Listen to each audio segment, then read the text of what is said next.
The phase 3 Resolve 1 linabecestat trial was a double-blinded randomized placebo-controlled trial in patients with diffuse systemic sclerosis looking at a novel strategy, which was a cannabinoid 2 receptor agonist in the treatment of systemic sclerosis. So this was a nice strategy in that cannabinoid 2 receptor engagement initiates resolution of the inflammatory response and has had, anti-fibrotic effects both in vivo systems and in vitro systems. And in our phase 2 study, we saw efficacy signals that were encouraging.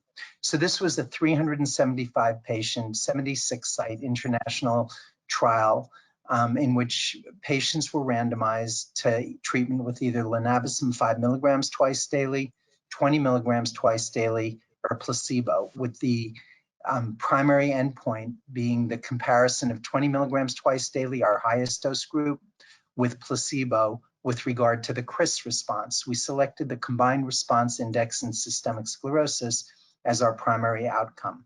A couple of points that are important about the trial design that made it very relevant in real-world practice was that, number one, we enrolled patients with either less than 3-year disease or even up to 6 years of disease. And in that latter group, they had to have a substantial modified Rodnan skin score of greater than 15.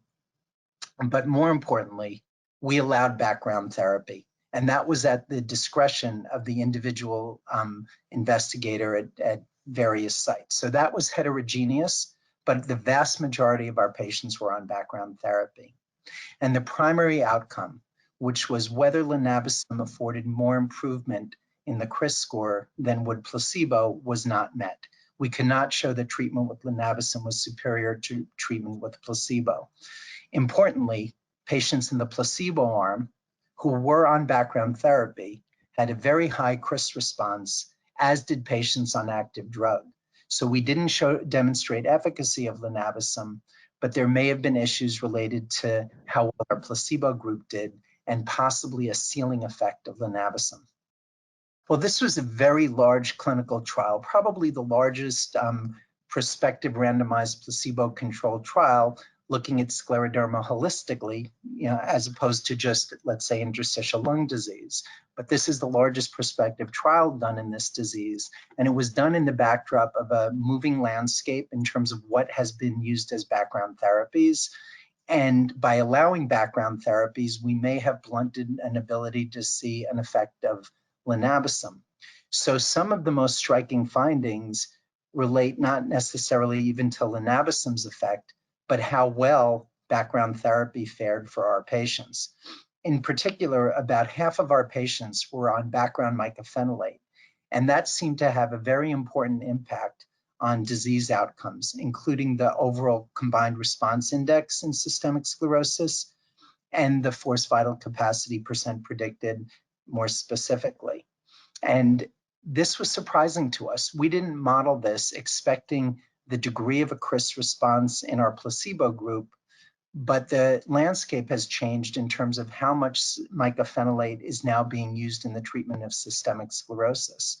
And right now we're engaged in ongoing analyses looking at the relative impact of mycophenolate as opposed to other therapies that were used as background therapy in this trial. But it looks like mycophenolate is really emerging as an important player in systemic sclerosis, maybe surprisingly better than we thought it might be. And one pre-specified analysis we looked at specifically was to look at the effects on outcomes, including forced vital capacity and the CRIS score based on different treatment assignments. And mycophenolate clearly had a very significant impact on outcomes in this study, more than we anticipated.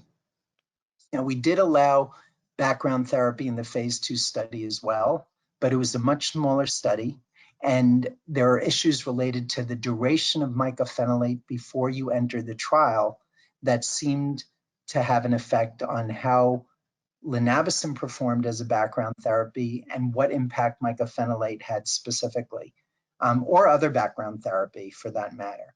So if you had been a relatively new starter to mycophenolate when you entered this trial, you had to be on stable dose of mycophenolate for a few months prior to entry. But if you were somebody who had been on mycophenolate for a longer period of time, so this would be a scleroderma patient on mycophenolate, not doing well enough, perhaps a couple of years into therapy with mycophenolate, those patients, if you watch them over time, seem to receive less benefit from continued mycophenolate. And indeed, in that subgroup, if you looked at how linabacim impacted their forced vital capacity, it seemed that there was a beneficial impact on the change in forced vital capacity in those patients, not just on mycophenolate, but on background immunosuppressive therapies in general, with regard to how the FVC changed over time. If you looked at newer starters to background immunosuppressive therapies in general, or mycophenolate specifically, it seemed that the background therapy had more impact in those patients who were newer starters to mycophenolate. So that actually is an important point that will even have implications towards trial design. It's very disappointing when you do a large, well-designed trial like this and don't see an effect of the study intervention, although there were clues there.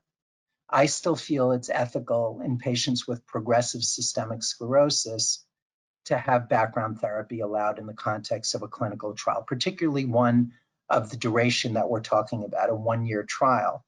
This actually indirectly supported that concept that we clearly saw an impact of background immunosuppressive therapy or immunomodulatory therapy, but that does make it a higher bar for any additional therapy to show benefit because you're having such good responses from the background immunomodulatory therapy in general and mycophenolate specifically.